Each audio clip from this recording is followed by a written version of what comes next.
तो आपसे को नमस्ते प्रणाम। मैं आपको अपना ठाकुर प्रखर सिंह और रात के 10 बज चुके हैं और कहानी का जो सिलसिला है बदस्तूर जारी है। आमतौर पे कई बार ऐसा होता है कि जो केस होता है वो केस देखने में कुछ और लगता है, बाद में उसका रिजल्ट कुछ और निकल के सामने आता है।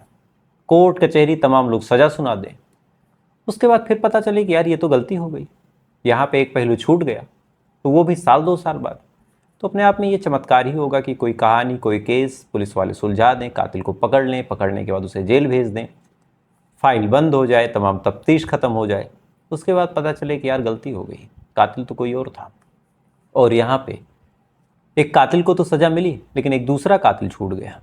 अब ऐसा क्यों कह रहा हूँ और पूरी कहानी क्या है, अब आप सिलसिलेवार तरीके से जानिए।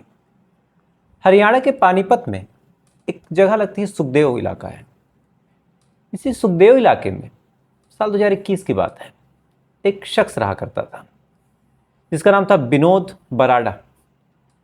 विनोद वहीं पे रह के एक कंप्यूटर इंस्टीट्यूट चलाता, ठीक ठाक उससे पैसे आ रहे थे, ट्रिपल सी वगैरह भी करवाता था, तो अच्छे खासे बच्चे उसके उस इंस्टीट्यूट में एडमिशन ले रहे थे, तो ठीक ठाक पैसे वैसे उसके पास थे, ठीक ठाक प्रॉपर्टी भी उसने बना रखी थी, तमाम चीज़ें भी ठीक ठाक चल रही थी। कुछ टाइम पहले उसकी शादी हुई थी, शादीशुदा ज़िंदगी बढ़िया चल रही थी। परिवार में ना किसी से कोई लड़ाई, ना किसी से कोई झगड़ा, ना कोई बहस, ना कोई कलह, तो ये भी बढ़िया था। यानी एक अच्छा खासा सुखी परिवार, सुखी दाम्पत्य जीवन, न किसी से कोई लड़ाई, न किसी से कोई झगड़ा, न कोई कलेश, न कोई फसाद, तमाम चीज़ें बिल्कुल ठीक चल रही थी। दिन भर अपने इंस्टीट्यूट में बिजी रहता, उसके बाद शाम को जब उसे मौका मिलता आराम से बाहर लोगों के साथ बैठा रहता, सड़क किनारे घर था। इसी दौरान 5 अक्टूबर साल 2021 की बात है, आराम से दुकान पे अपने जाता है, उस इंस्टीट्यूट पे जाता है। जाने के बाद वहाँ पे जो उसका काम था वो करता है, काम करने के बाद दिन भर वहाँ थकता है, शाम को वापस आता है। वापस आने के बाद जो विनोद था अपने घर के सामने कुर्सी लगा के बैठा रहता है। शाम का वक्त कुर्सी लगा के बैठा है, ठंडी ठंडी हवा चल रही है। इसी दौरान एक तेज रफ्तार पिकअप उसकी तरफ आती है। अब विनोद उधर देखता है, ट्रक वाला हारन जमाता है।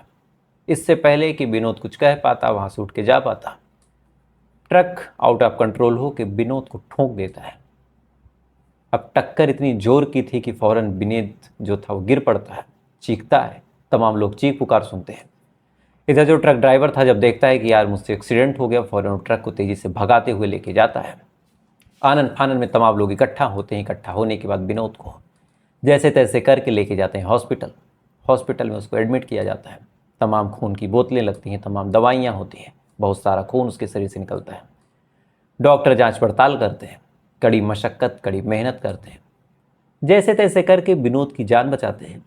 लेकिन पता चलता है कि जो विनोद है उसका पैर टूट गया है, दोनों पैर उसका बुरी तरह टूटा है और शायद महीनों तक वो बिस्तर से उठ नहीं पाएगा।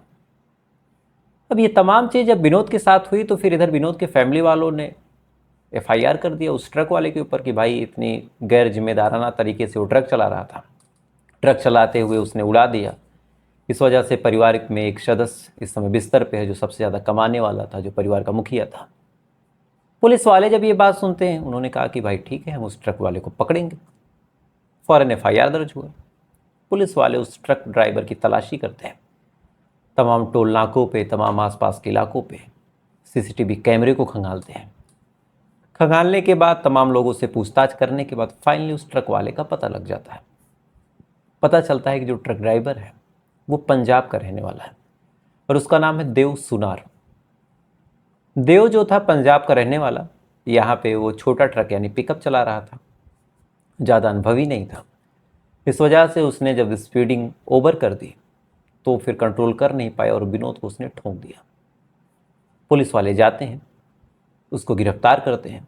गिरफ्तार करने के बाद हफ्ते भर लगभग जेल में रखते हैं, फिर कोर्ट भेजते हैं।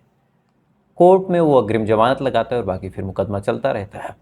और साथ ही एक तरीका ये भी होता है कि अगर कोई मामला कोर्ट में है और आउट ऑफ द कोर्ट अगर सेटलमेंट हो जाए तो फिर मुकदमा अगर वापस ले लें तो फिर मामला ख़त्म ही है। तो ऐसे में फिर चूँकि अब ये मुकदमा वापस लेना विनोद के ही हाथ में था, तो जो देव सुनार था यानी जो ट्रक ड्राइवर था वो फिर आता है विनोद के पास लगभग घटना के 15 दिन बाद और कहता है कि भाई देख लो यार, जो मुकदमा है उसे वापस ले लो।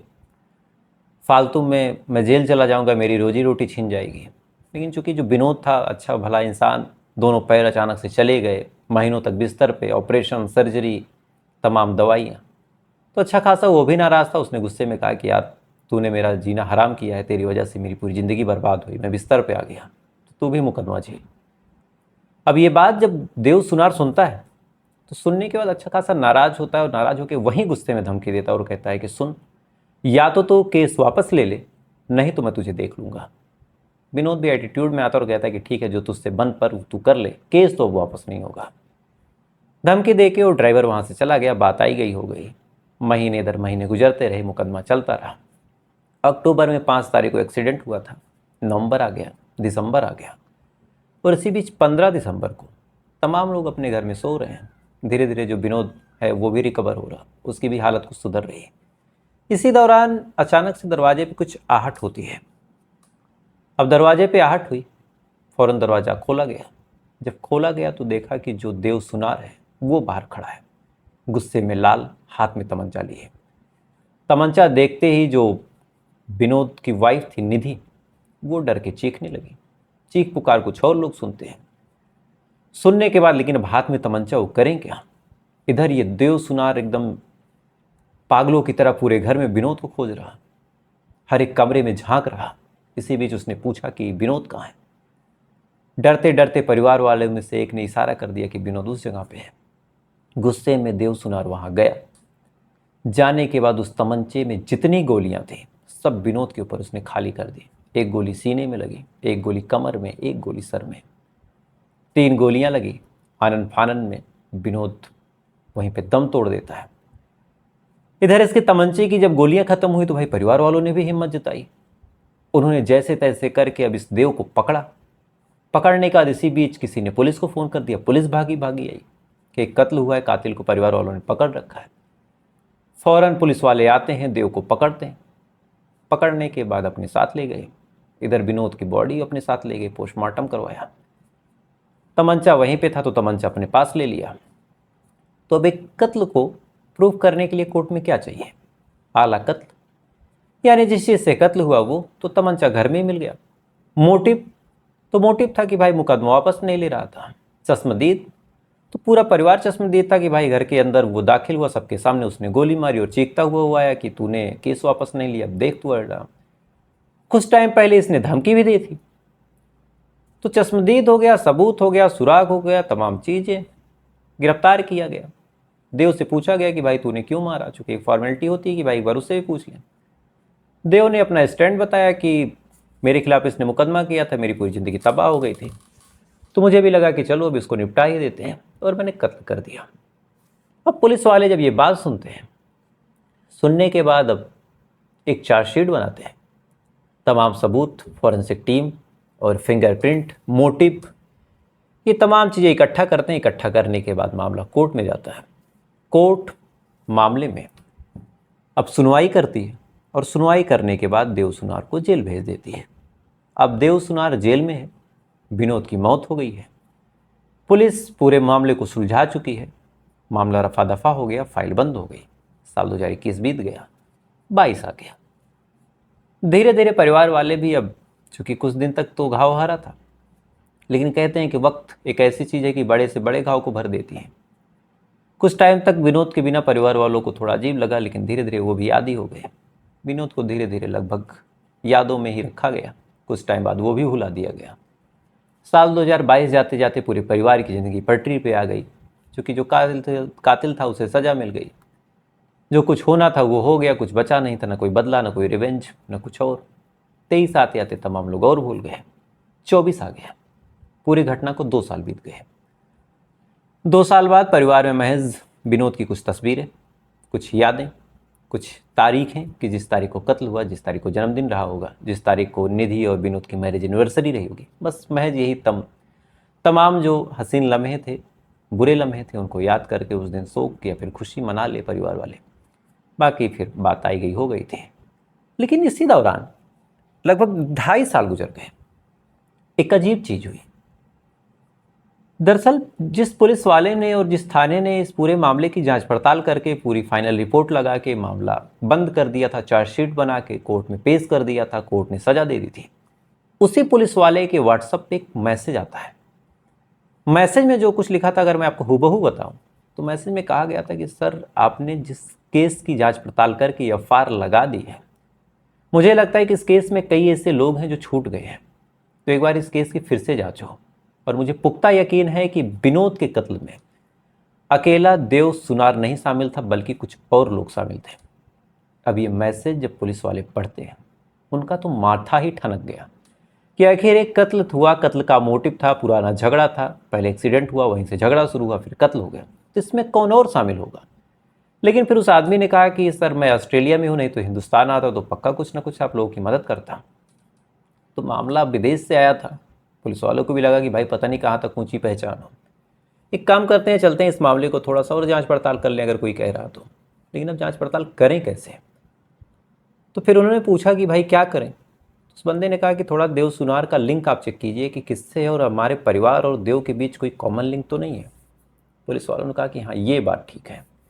इसके बाद पुलिस वालों ने कॉमन लिंक ढूंढना शुरू किया, देव सुनार की उस तारीख की कॉल डिटेल निकाली और जितने नंबर निकले वो चेक किया कि फैमिली में कोई ऐसा नंबर है जिससे मैच हो रहा।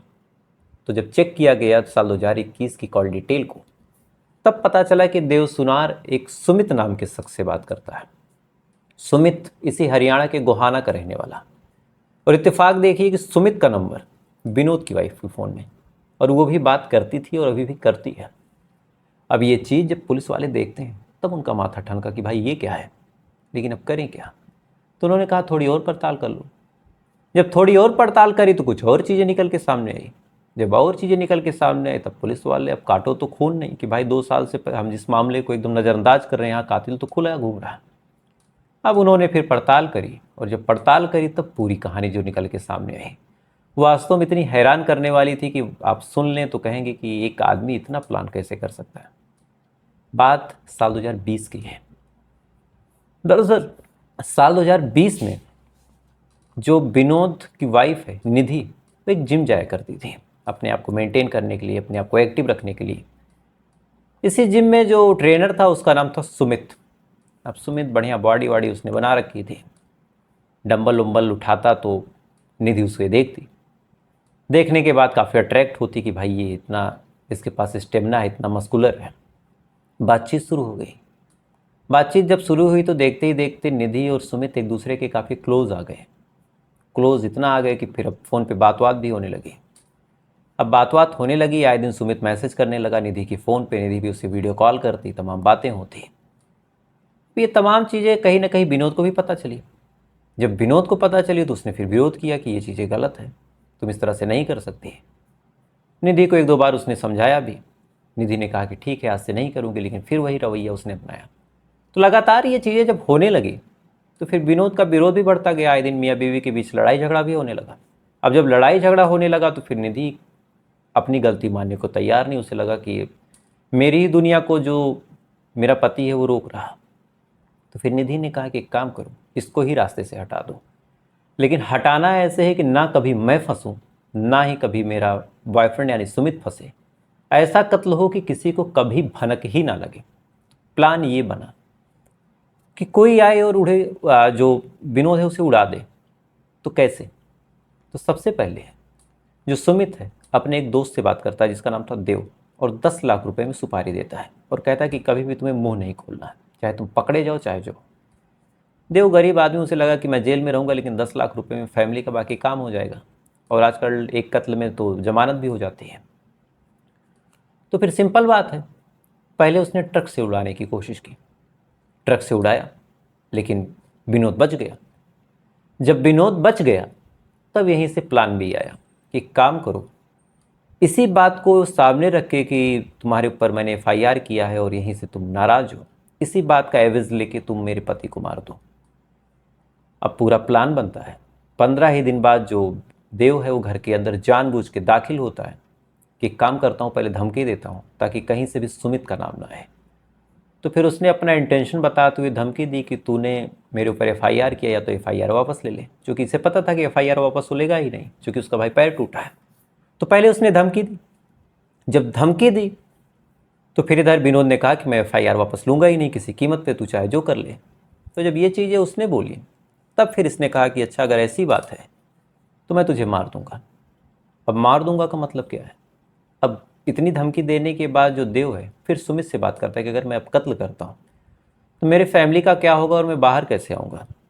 तब फिर सुमित ने कहा कि एक काम कर, तू जेल जा, आराम से रह, तेरी फैमिली को मैं एक्स्ट्रा देख लूँगा और तुझे 10 लाख रुपए देने हैं वो भी मैं देखूँगा, और साथ ही तेरे वकील का सारा खर्चा भी मैं उठा लूँगा।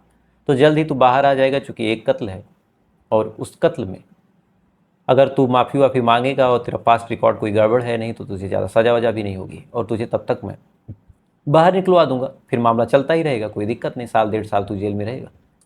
सुमित के कहने पे देव को भी लगा कि यार ज़िंदगी में वैसे भी मैंने कुछ किया नहीं है, जेल रहूँगा ठीक है लेकिन कम से कम घर में रोटी रहेगी, और साल 2 साल बाहर आ जाऊँगा और जेल में मुझे कौन से खाने के लाले पड़े, वहाँ भी खाना मिलेगा ही। तो पूरे प्लान के तहत जानबूझ के वो तमंचा लेके घर के अंदर दाखिल हुआ। दाखिल होने के बाद अब उसने गोली मारी। गोली मारने के बाद जब गोलियां ख़त्म हो गई परिवार वालों ने उसे पकड़ा। और आप एक सुपारी किलर की एक तरह से ईमानदारी देखिए, पकड़ा गया, परिवार वालों ने पीटा भी। वही निधि चीख चीख के जेल करवा रही थी, वही निधि जानबूझ के कोर्ट में गवाही भी दे रही थी कि मैंने देखा इस बंदे ने मेरे पति को मारा। उसके बाद भी देव वहाँ पे खड़ा रहा, उसने एक बार भी अपना मुंह नहीं खोला कि मैंने तेरे ही तो कहने पे मारा था। लगातार गवाहियाँ हुई, लगातार मामला कोर्ट में गया, निधि लगातार रोती रही अपने पति के लिए, पुलिस वालों को कहती रही कि भैया इंसाफ दो, इसे जेल करवाओ। फाइनली पुलिस वाले भी जब जेल करवा देते हैं, राहत की सांस लेते हैं कि चलो एक तो ऐसा मामला है जिसमें हमने तेजी के साथ काम किया, हमने जेल करवा दिया। लेकिन 2.5 साल बाद 2021 का यह मामला था, 2024 के अभी पिछले महीने की बात है, जब ये मामला पूरा निकल के सामने आया कि कैसे पत्नी की इन्वॉल्वेंस थी, जिम ट्रेनर से उसका इश्क था और जिम ट्रेनर के इशारे पे देव सुनार आया था। पहले उसने एक्सीडेंट करने की कोशिश की, एक्सीडेंट में जब वो फेल हुआ तो वहाँ प्लान बी बना कि एक काम करते हैं डायरेक्ट कत्ल करते हैं, क्योंकि अब मोटिव है तो ना निधि का नाम आने वाला है ना सुमित का नाम आने वाला है। तुम्हें जेल होगी लेकिन कुछ दिन बाद तुम्हें छुड़ा लिया जाएगा लोअर कोर्ट या हाई कोर्ट से, फिर मुकदमा चलता रहेगा पूरी ज़िंदगी, क्या दिक्कत है, जब सज़ा होगी तब की तब देखी जाएगी। उसके बाद देव सुनार ऐसा ही करता है, पुलिस वाले फाइल बंद कर देते हैं, फाल लगता है। लेकिन यहीं पे परिवार का एक ऐसा सदस्य था जो लगातार ये देख रहा था कि जो उसकी भाभी निधि है आए दिन किसी न किसी से बात करती है, पति के मरने का कोई गम ही नहीं, आए दिन वो कहीं ना कहीं ऐसी जगह जाती है। तो फिर ये डाउट हुआ कि कहीं भाभी की कुछ गलती तो नहीं है। फिर उसने जांच पड़ताल की, थोड़ी सी चेकिंग की, तब पता चला कि भाभी तो किसी से अफेयर में है। तो जब बात अफेयर की आई तब उसे डाउट हुआ कि कहीं भाभी का कुछ इन्वॉल्वेंस तो नहीं था। तब उसने पुलिस वालों को मैसेज किया, उस टाइम बेचारा ऑस्ट्रेलिया में था, उसने कहा कि साहब एक बार देख लो। पुलिस वाले ऑस्ट्रेलिया से जब चेक करते हैं तब पता चलता है कि भाई दाल में तो बहुत कुछ काला था। तब ये पूरा केस सुलझा। इतना सुलझने के बाद पुलिस वाले सुमित निधि को जब गिरफ्तार करते हैं तो कायदे से कहें तो पुलिस वालों को मानो काटो खून नहीं, परिवार वालों को तो यकीन ही नहीं हो रहा था कि जो बहू इतने दिन से विधवा का स्वांग रच रही थी वही बहू इस केस में इस कदर इन्वॉल्व थी। तो आज के टाइम में क्या ही कहा जाए। तो फिलहाल ये थी पूरी कहानी, और अब आपसे कल फिर मुलाकात हुई किसी दूसरी सच्ची कहानी के साथ। तब तक अच्छे रहिएगा, खुश रहिएगा, अपना ख्याल रखिए, अपने देश का ख्याल रखिए। जय हिंद, वंदे मातरम।